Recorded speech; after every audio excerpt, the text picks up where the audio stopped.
Hey, welcome to the latest episode of the SCU Show. I'm your host, SCU. We are finally back after a 3-month hiatus, taking the whole summer off, basically. We are finally back. So glad to be back. But last year, obviously, the SCU Show took off the entire NFL season because I had to work 50 hours a week, and that was just not fun. But I'm so excited to be back for this NFL season. Let's get right into it. Let's not waste any time here. SCU Show number 72 here. And shout out to my boy Brandon for giving me his studio to record this podcast and set me up with this RE20 microphone and all this cool stuff. Very cool. Very excited to be here all NFL season with you. All right, let's get started. Let's talk about it. The Rams. What was that, right? What was that? Opening night, the Rams lost to the Buffalo Bills, 31-10. And ladies and gentlemen, I'll be here to tell you that's the same Stafford you're going to see basically. I mean, this is the same Stafford we've seen in Detroit for the last 12 years. No, what has changed? What has changed with Matt Stafford? He changed the new head coach, changed a new market, went from Detroit to LA. That's all that's changed. 3 picks in the loss against the Bills, a 31-10 loss at that. They got blown out by the Bills on opening night. SoFi Stadium, dropped the banner, all that other stuff. I talked about it last year during the offseason. Matt Stafford led the league in interceptions with 20. He might have been tied with Joe Burrow. Still on top of the interception leaderboard at 20 picks during the 2021 season. And it's the same story here. Matt Stafford, once again, leading the league in picks. He already has 3. I think Joe Burrow had more against the Steelers, but that's another story for another time. Point is that this is the same Matt Stafford we've seen for the last 12 years. Nothing has changed with Matt Stafford. He threw 3 picks. He just got sacked 7 times. Same old Matt Stafford. Nothing's changed. The only reason that the Rams got to the Super Bowl last year was Sean McVay. I mean, Sean McVay, we talked about it. Sean McVay took Jared Goff to the Super Bowl. So you think that just because Matt Stafford got a new head coach, that he's this all super elite quarterback? I see now he has little Caesars commercials and he's doing all these other commercials. I think it's ridiculous. I don't think Matt Stafford is any more better than he was in Detroit. And we saw that opening night when he threw 3 picks against the Buffalo Bills. I'm not seeing anything special there. I don't think the Rams will be back in the Super Bowl this year. I put it on Twitter at RainFanatic2. I think Tampa and the Bills will be in the Super Bowl this year. Tom Brady goes out with a bang. I don't know if he wins the Super Bowl, but I do think that he takes the Bucs back to the Super Bowl for the second time in 3 seasons. Flipping the script, though, of that opening night game, how about the Bills? I mean, I'll be the first one to admit I've been so wrong on Josh Allen. I know he came out of Wyoming. He was 1-8 against Power 5 schools at Wyoming. I said if he ever got into the NFL, I would never see him starting. And I thought he was going to there was actually talks at the time in 2018. He's going to go first overall to the Cleveland Browns. Okay, if he goes to the Browns at number 1, he's never going to start. I had a whole segment on it. I'll see if I can find that episode and put it in the description on our YouTube page. I thought Josh Allen would never succeed in the NFL. There was no way. He went to Wyoming, 1-8 against Power 5 schools. What has he done that shows that was his only offer coming out of high school was Wyoming. He went to JUCO. One offer from an FBS school, Wyoming. Look at him now. Just look at Josh Allen now. I think he threw 3 touchdowns. He ran for another against the Rams, against the defending Super Bowl champions. I've been so wrong on Josh Allen this whole time.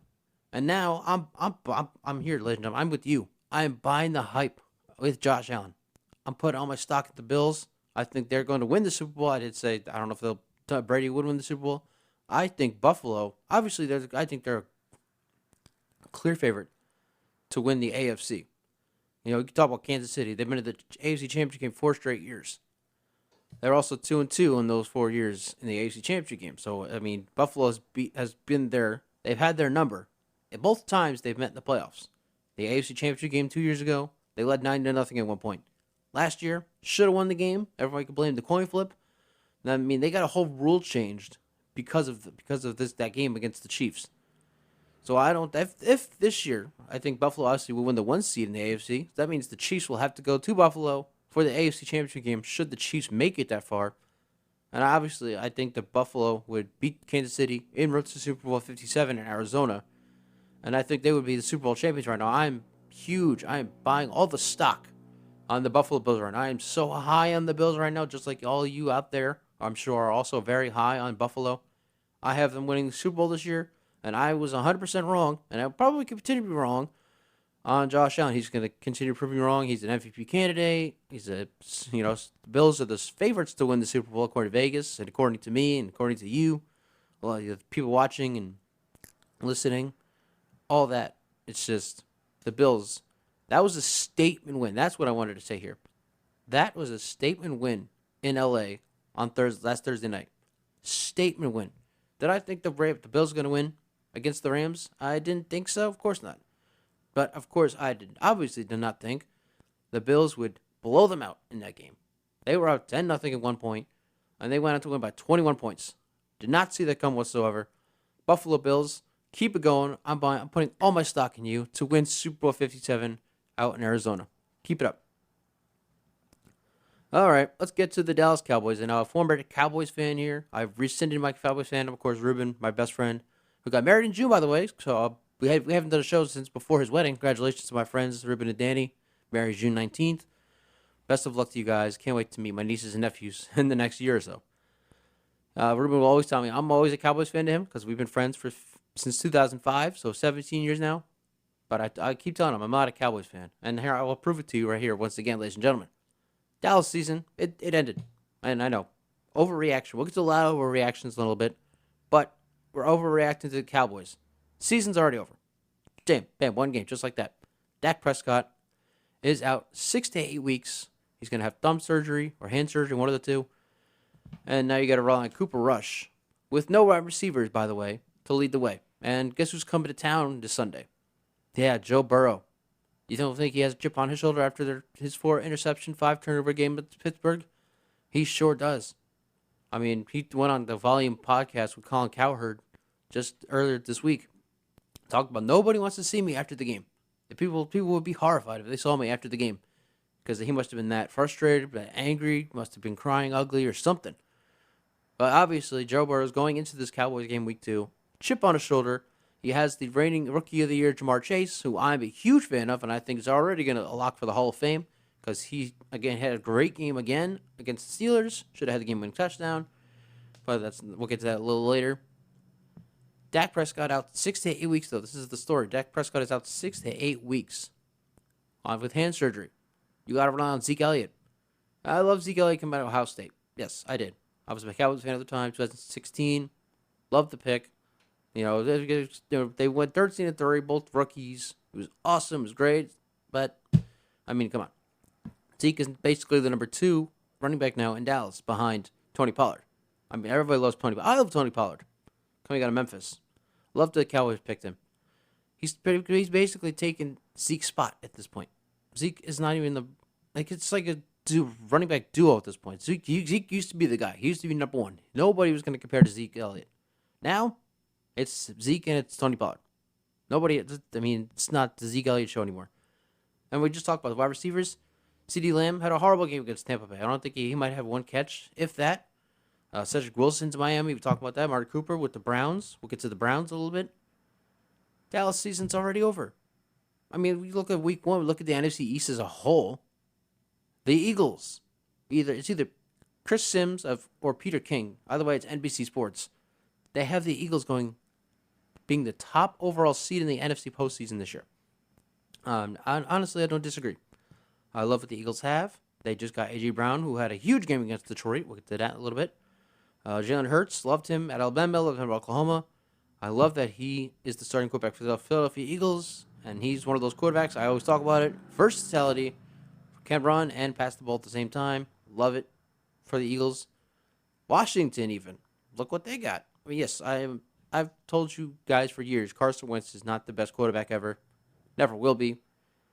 He did get a win over the Jaguars. Congratulations, Carson Wentz. But really, that has to do more with the dynamic duo, I will call them that, of Terry McLaurin and the rookie Jahan Dotson out of Penn State, who had the game-winner touchdown against the Jaguars in Week 1. So you already got the Eagles and Washington. They look better than the Cowboys. Obviously, the Cowboys are the only teams to lose Week 1. And then you got the Giants, or as I like to call them, the G-Men. What a win for them in Tennessee, huh? We'll get to that in a little bit, too. But what a win for the Giants out in Tennessee. Brian Dable impressive in his debut. So, like I said, Eagles, projected number 1 seed. Washington, Jahan Dotson, looking like a good receiver for the Commanders. Giants, I mean, if we see what we saw in Tennessee, overcome a 13-0 deficit, going for 2, winning the game on the road, we see more of that from the Giants. Cowboys are in more trouble than we even think they are without Dak Prescott. It's going to be a long season, Cowboys fans. Buckle up, and I hope you enjoy the ride. I know I won't. All right, so how about the AFC North? We're going to get more to our overreactions a little bit here. AFC North had a wild week 1, didn't they? Obviously, the Bengals-Steelers game went literally to the end of overtime before finally a kicker made a field goal. Chris Boswell kicked the game-winning 53-yard field goal as time expired in overtime to give the Steelers the win over the Bengals. Joe Burrow, 4 interceptions, 5 total turnovers. That was a great game. Obviously, they should have won the game. Evan McPherson should have kicked the game-winning extra point as time expired. But it was blocked by Micah Fitzpatrick, who, by the way, had a pick 6 in that game as well. So that was a hell of a game between the two AFC North teams. Baltimore, we talk about all season long. Lamar Jackson doesn't have a top receiver. Who is going to throw to? He's going to throw to Duvernay. He's going to throw to Rashad Bateman. Duvernay had 2 touchdowns. Rashad Bateman had a touchdown. Lamar Jackson looks pretty damn good. He's always looked good. Against, yes, okay, we talk about it's the Jets. Who cares? Yes, it is the Jets. But Lamar Jackson, he heard that noise. You guys talking about it. Me talking about it too. No wide receiver. Who's he going to throw to? Who's his number 1? Doesn't matter. Maybe Lamar Jackson doesn't need a number 1 receiver. Maybe Lamar Jackson just needs to be Lamar Jackson. How about that? So you got the Bengals and Steelers have an exciting game. Baltimore, yes, they beat the Jets, but they got a win. And then how about Cleveland? The Browns. Baker Mayfield playing his former team in Carolina. Yeah, the Browns and of course you got the Deshaun Watson drama. I won't go into it because it's too political. But Cleveland dominated against the Panthers. They were up 10 points at one point. Obviously, they had to rely on a rookie kicker to win the game. But with all the Browns have had to overcome, everybody talk about what a joke they are. Oh, Baker Mayfield, I thought that was my lock of the week. I thought Baker was gonna go in, face his former team, and whoop their you-know-whats. I blew that one big time because the Browns defeated the Panthers, spoiling Baker Mayfield's revenge game. But again, with all what Cleveland has to go through with Deshaun Watson and all this other mess, to get a win week 1, huge for that franchise. Huge. So the AFC North right now kind of looks wide open, right? Every team had their pretty impressive games. Unfortunately for Pittsburgh, they did lose TJ Watt for the next 6 or 8 weeks towards pec. Thankfully for the Pittsburgh Steelers, he doesn't need surgery. That's a huge break for them. Joe Burrow, he's not going to throw 4 picks again. He'll come back next week against Dallas and throw 5 touchdowns. 3 even go to Jamar Chase. Baltimore, they're damn good. They're damn good. Damn good. And I don't care to beat the Jets. Baltimore's damn good. Cleveland, let's see what they do after that week 1 win. They need to eat some of that humble pie. That's what they need to do. Eat some humble pie because you got a long way to go. You got another 10 games without Deshaun Watson as your starting quarterback for the 2022 season. But the AFC North right now, I know it's only week 1 because, of course, we're overreacting again.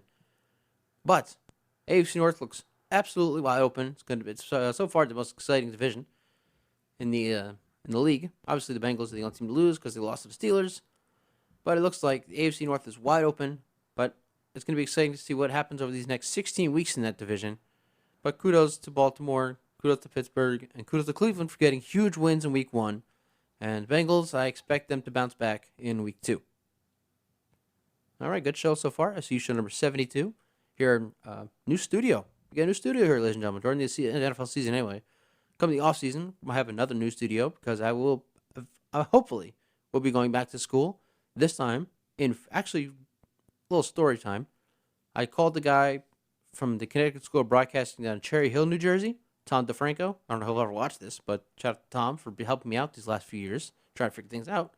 Well, I called Tom and I told him I was looking to come down here. He was like, where do you live now? Because we had talked over the years. I told him, well, I live in Massachusetts now. Oh, really? So why would you want to come down to Cherry Hill to go to school?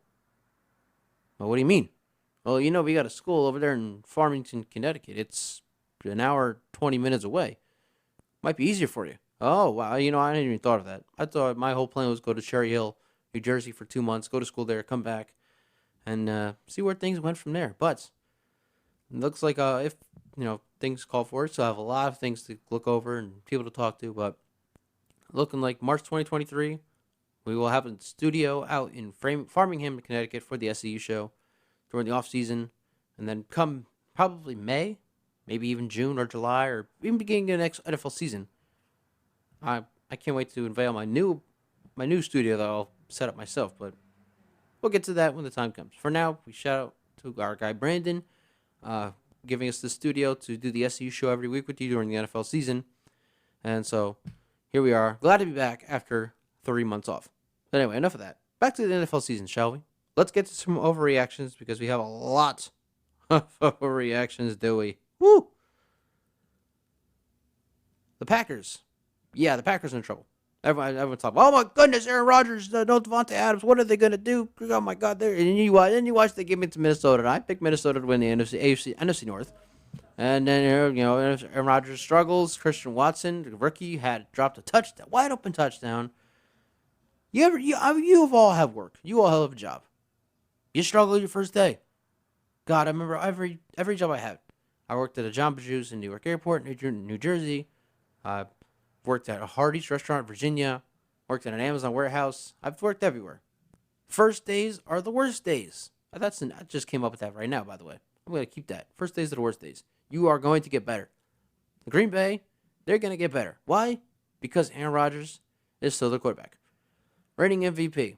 Now, again, I think Minnesota's going to win the NFC North, and they proved that with that 23-7 win over Green Bay Week 1, absolutely dominating the Packers in every which way. Could have been a little closer if Christian Watson had kept to that wide open touchdown, but that doesn't really tell the story of the game for the Packers in Week 1. But again, Green Bay's going to be okay. Let's all calm down, shall we? It'll be fine. It's going to be fine. I mean, they'll be second place in the NFC North. We already know that. Chicago and Detroit have nothing against the Packers or the Vikings. Another team that's in trouble, by the way, I'm sure my colleagues, Tiffany Williams, Jonathan Burgos, Jemiah Ofori, and even there are significant others, Kylie Nelson, Chloe Kyles, they'll watch this and they'll see I'm going to be talking a little Patriots. Because with John and I, we watched the game together with his roommate and his girlfriend, Kylie. New England, what was that? Now, again, I'm overreacting, but I have a reason to overreact. I'm not trying to tell you the Patriots are going to be okay. The Patriots are not going to be okay. What was that against Miami? Now, I understand Bill Belichick does not do well when he goes down to South Beach. Not a winning record against the Dolphins down there in South Beach. But not only did they lose, the Dolphins 100% dominated the entire game. That was an atrocious performance by New England all around. And we talked about it during Brady's 20 years in New England. Who is the reason they won 6 Super Bowls? Who's the reason they had so much success? And everybody thought it was Belichick because of what he did with the Giants back in the early 90s. Well, now we know it wasn't Bill Belichick leading success for the Patriots. It was Tom Brady. Because obviously Tom Brady went to Tampa year 1, won a Super Bowl. Bill Belichick has had a losing record since Brady left.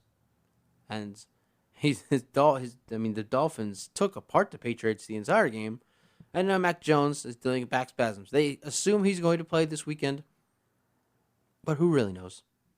I don't have an update with him right now. I wish I had, but the point is, and I might be overreacting. I might not be. I might be spot on with this. New England is actually in trouble.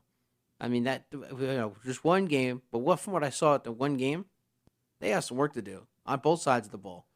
Because that was atrocious performance by New England against the Dolphins. And we flipped the script there. We're going to overreact. The Dolphins win over the Patriots. Now, Tua did not have the best game. I'll put that out there right now. He did not have the best game of his career.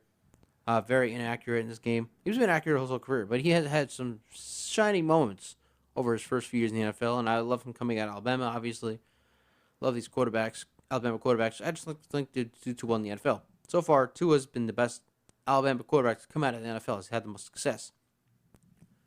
If Tua can improve, and I think he will, because I talked about it in the offseason. Love the move, signing Mike McDaniel, offensive coordinator for the Niners. Obviously took the Niners to the Super Bowl a couple years ago. If him and Tua can get this thing going with their offense, and I mean, Jalen Waddle's a great wide receiver. You have Tyreek Hill now's gonna, I mean, it's gonna work. It's gonna work pretty much. So what I'm saying here is, while I do have Buffalo winning the 1 seed, I have Buffalo obviously will win the AFC East. Buffalo, I have them Super Bowl champions, but Miami is not going to go down without a fight. That's not happening, and that's what I saw from Week 1. If they dominate opponents like they just dominated New England in Week 1, Miami's going to give Buffalo a run for their money after Thanksgiving, into Thanksgiving and after, into December. It's going to be a tight race in the AFC East. The Dolphins are going to be a playoff team. They're going to host a playoff game. But watch out for if you're a Bills fan, you got to want to watch out for the Dolphins if they are what we saw in Week 1. If they're not, well, then you have nothing to worry about, obviously. And Buffalo will be well on their way to the AFC East title in 2022 en route to the Super Bowl. But it'll be interesting to see for sure.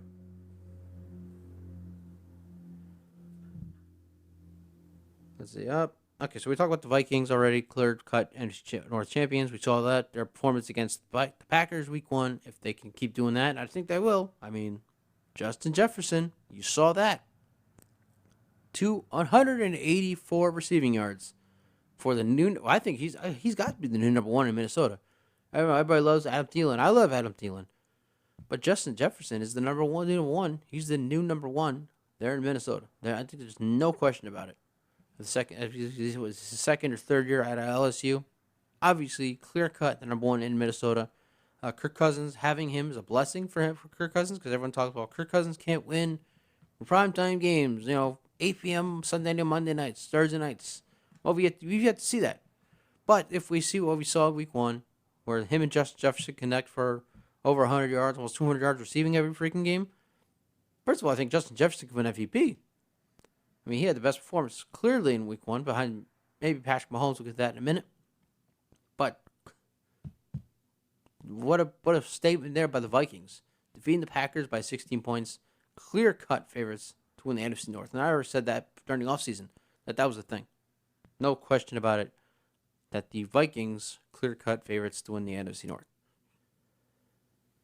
Oh, how about the Chiefs, though? How about that? We just talked about Tyreek Hill a couple minutes ago. Tyreek Hill went to the Dolphins, traded for 5 picks. I'm in Kansas City. I don't trade away my top receiver. And I didn't agree with it. Nobody agreed with it during the offseason. What are the Chiefs doing? Why are they getting rid of Tyreek Hill? What are they, nuts?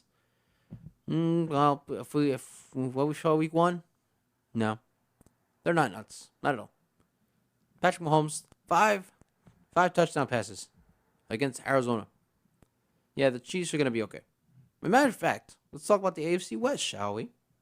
Because here we are after Week 1, and everyone's talking about the AFC West is going to be the best division in the NFL. It's going to be tight race between all 4 teams to the end. Well, we saw Week 1. Well, again, overreacting here, because that's what everybody does after Week 1. It's a 2-horse race in the AFC West. It's the Chargers. It's the Chiefs. Just talk about Kansas City. Obviously, Patrick Mahomes, 5 touchdowns against Arizona. And how about the Chargers? 3 interceptions off Derek Carr, who, by the way, all I hear is about Derek Carr, such an elite quarterback, top 10 quarterback in the NFL. Yeah, just three interceptions. Now, Davante Adams from the Packers, obviously. He had over 100 yards receiving for the Raiders, so kudos to Davante Adams for having a great performance. But Derek Carr might just be holding the Raiders back. Just saying. 3 picks. Fumbled on a 4th down by 5 against the Chargers to close out the game. And then, how about Denver? What was that? Great game, by the way. By the way, I just looked it up on Instagram before I came on here. Almost 20 million of you, me included, watched that ESPN Monday Night Football game, the Broncos and the Seahawks. Joe Buck, Troy Aikman's Monday Night Football debut. I love Joe Buck, love Troy Aikman, obviously. It felt different watching that game. You thought you were watching the 4:25 game on Fox. You didn't think you were watching ESPN's Monday Night Football until Joe Buck announced you're watching ESPN's Monday Night Football.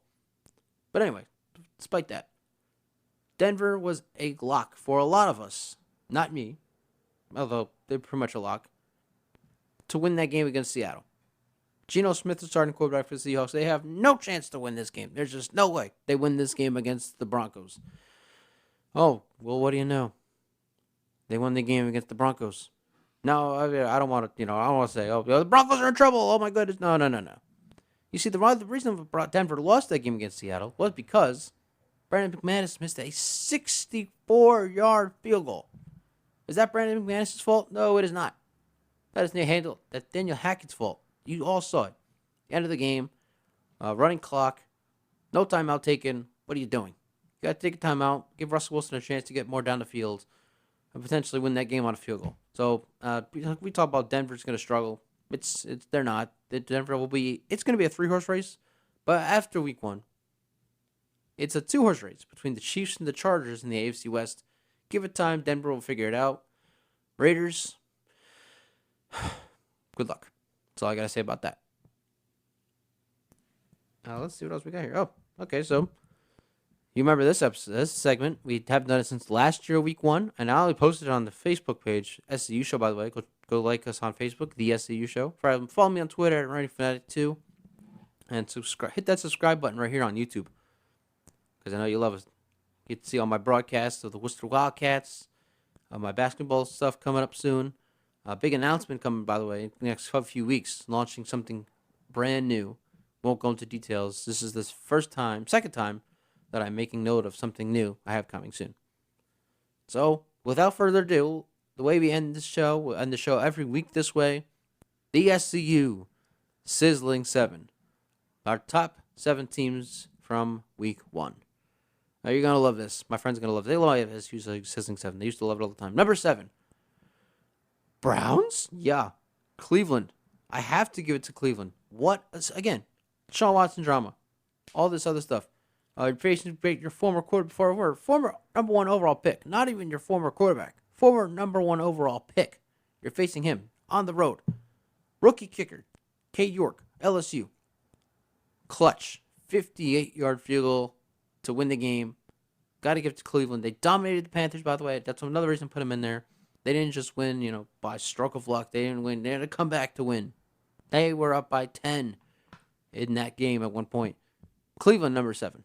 Number 6, you're going to love this, the G-Man. Again, Brian Daboll. What a debut for Brian Daboll in New York with the Giants. Big win. Taking that risk. Going for 2 in the win instead of going for tie in overtime. Love it. Absolutely love it. It worked. Saquon Barkley looks like he might be back if he can stay healthy. I don't know about obviously nobody knows about Daniel Jones anymore. We think this is it for him. The Giants will draft a quarterback next year in a better draft class than what we saw this past season. But right now, you got to put the Giants at number 6 in the SCU Sizzling 7. Number 5, Kansas City. It only fits, right? Patrick Mahomes throws 5 touchdowns. They dominate the Cardinals in Arizona. That's what the scoreboard says. The scoreboard says 44-21. That was not a 44-21 game. A couple garbage time touchdowns for Kyler Murray and the Cardinals, but now Patrick Mahomes and the Chiefs, they dominated, absolutely dominated that game. And we just talked about it earlier. No Tyreek Hill. Oh no, the Chiefs in trouble. No, Chiefs are okay. They'll be okay. Clyde Edwards-Helaire, 2 touchdowns. He'll obviously be there all season long. He stay healthy, knock on wood. But Chiefs, they're fine. They're number 5, SCU Sizzling 7. Number 4, we talked about them. Love what they have. Philadelphia. Yes, they beat the Lions by 3. They were also up 31-14 in that game. Defense stepped up big time. James Bradbury had a pick 6 on Jared Goff. Jalen Hurts had a couple touchdowns. Eagles looking pretty good. A.J. Brown, over 100 yards receiving. Philadelphia, number 4, looking pretty good. And I would not be surprised if they are the number 1 seed in the NFC, depending on what happens with Minnesota. If they keep their things going, Kirk Cousins, and hopefully he can win in prime time. Number 3 is Miami. And yes, they're pretty high, but that win against the Patriots, it was a dominant win. You dominated Bill Belichick. The defense was huge. Xavier Howard led the league in picks last year. Had another one again against the Patriots, week 1. I love Miami's defense. I love Mike McDaniel. I think him and Tua, they're going to make beautiful music this year. Of course, we'll be talking about that throughout the season. Very just beautiful work for the Dolphins. Number 3, week 1. Number 2, it's Buffalo, my Super Bowl favorites. I love the Bills. I tell you, I'm putting all my stock in Buffalo to win Super Bowl 57 right now as of week 1. And, dominant win against the Rams. Well, so why are they number 2? That's because number 1's Minnesota. Yes, the Bills beat the defending champions. They beat Matt Stafford, though. Matt Stafford led the league in picks last year. Of course, you're going to pick him off 3 times in the season opener. Minnesota, by the way, however, is playing Aaron Rodgers, a much better quarterback than Matt Stafford. Nobody makes the joke, Matt Stafford and Aaron Rodgers have the same Super Bowls. Aaron Rodgers has much more success than Matt Stafford. We already know that. Let's be real here. Aaron Rodgers blew 3 interceptions in 2021. Matt Stafford threw 20. And the Vikings defense dominated Aaron Rodgers in that offensive line. They just to talk about it already, Justin Jefferson, very early MVP candidate, 184 yards receiving. And if Kirk Cousins could win on Sunday, Monday nights, and Thursday nights, Minnesota could be the number 1 seed, depending on what happens with the Eagles, who, by the way,